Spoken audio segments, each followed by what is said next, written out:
వచ్చిందంట, బుద్ధి వచ్చిందంటండి. ఎప్పుడు బుద్ధి వస్తుందండి మనకి? అన్నీ అయిపోయిన తర్వాతే బుద్ధి వస్తుందండి. బాగా ఉన్నప్పుడు మనకు బుద్ధి రాదండి. బాగా ఉన్నప్పుడు మనకు బుద్ధి వచ్చి దేవుని సన్నిధిలో నాకు అన్ని ఇచ్చావు ప్రభువా, నేను నీ సన్నిధిలో ఉంటాను ప్రభువా, నాకు అన్ని విషయాల్లో నువ్వు నన్ను ఆశీర్వదించావు ప్రభువా, నేను నీ సన్నిధిలో ఉంటానని ఎవరైనా తీర్మానం కలిగి ఉంటామా? ఉండమండి. అన్నీ పోయిన తర్వాత మనకి ఎప్పుడు వస్తుందంటే, మన ధనము, మన డబ్బు, మన అందము, మన ఐశ్వర్యం, మన బంగళాలు అన్నీ పోయిన తర్వాత ఏమొస్తుందండి? మనకి బుద్ధి వస్తుందండి. హల్లెలూయా. ఈ కుమారుడు కూడా అట్టి రీతిగానే బుద్ధి వచ్చిందంటండి.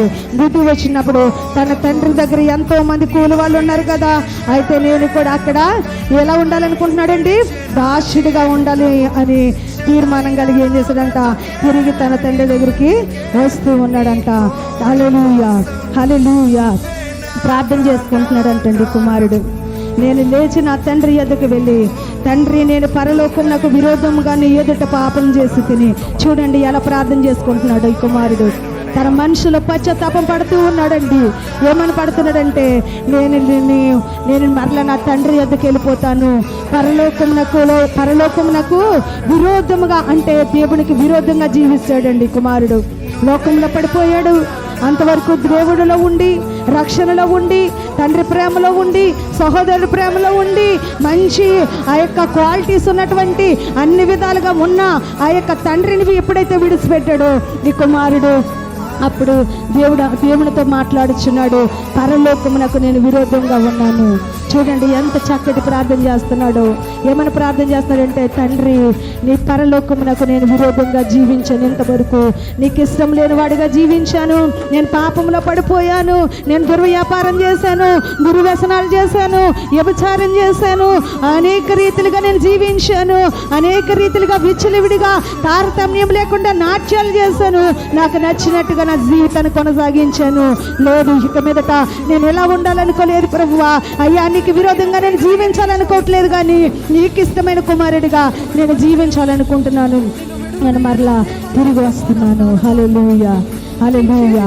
ఎప్పుడైతే కుమారుడు తిరిగి రావడానికి ప్రయాణం అయ్యాడండి, అయితే తండ్రి తన దాసులను చూసి అయితే ఏం చేస్తున్నాడంట, ఈ యొక్క కుమారుడు ఎప్పుడైతే వస్తున్నాడో వాడు ఇంకా చాలా దూరంగా తండ్రి ఇంటికి వస్తూ ఉన్నాడండి. కుమారుడు వాడు ఇంకా చాలా దూరంగా ఉన్నాడండి. హల్లెలూయా, హల్లెలూయా.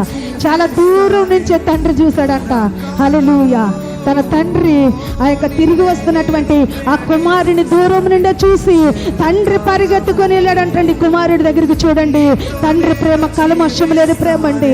తండ్రి ప్రేమకు అవధులు లేవండి, తండ్రి ప్రేమకు హద్దులు లేవండి, తండ్రి ప్రేమలో కల్మషం లేదండి, ఏ భేదము లేదండి తండ్రి ప్రేమకు.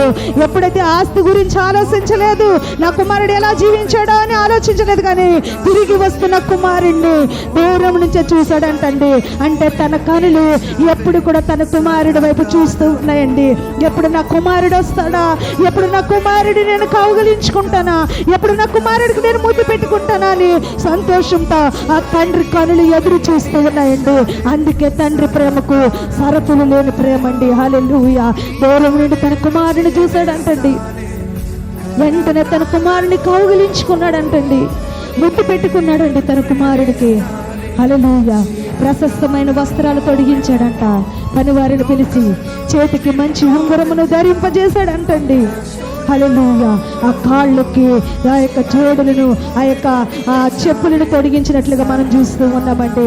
మరలా పేదరికంలో ఉన్న తన కుమారుణ్ణి మళ్ళీ దేవుని యొక్క ఆశీర్వాదంలోనికి, సమృద్ధిలోనికి దేవుడు నడిపిస్తున్నట్టుగా చూస్తూ ఉన్నామండి. హల్లెలూయా.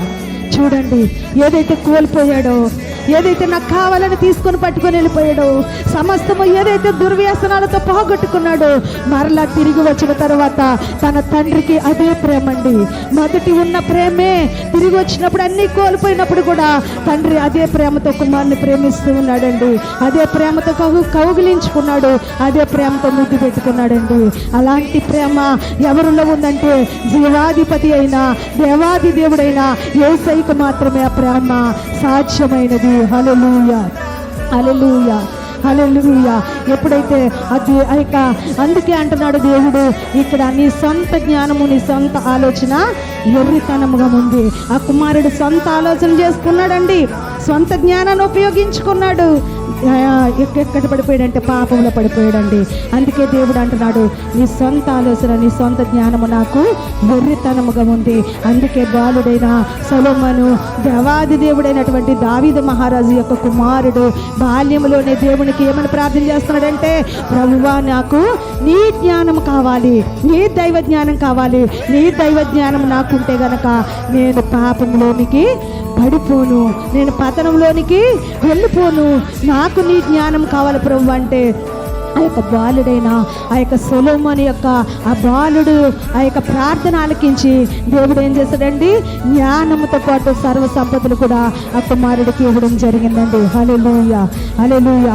ఈ కుమారుడు లోక జ్ఞానం అడగలేదు. మనమైతే లోక జ్ఞానాన్ని మనం ఎక్కువగా తీసుకుంటామండి. లోక పద్ధతిగా జీవించాలనుకుంటాం, లోకానుసారాలుగా జీవించాలనుకుంటాం. కానీ బాలుడైన సొలొమోను అక్కడ ఏమడిగాడంటే దైవ జ్ఞానం కావాలని అడిగాడు. ఏదైతే అడిగాడో దేవుడు అదే కుమారుడికి ఇచ్చాడండి. ఈ సమయంలో నువ్వు నేను కూడా లోక జ్ఞానం కాదు కానీ పరలోకపు జ్ఞానము, దైవ జ్ఞానం కావాలని దేవుడు నువ్వు నేను అడిగితే కనుక దేవుడు మనందరికీ ధారాళంగా దయచేస్తాడండి. కొద్ది మాటలు దేవుడు తన వినికిడిలో దీవించిన గాక. ఆమేన్.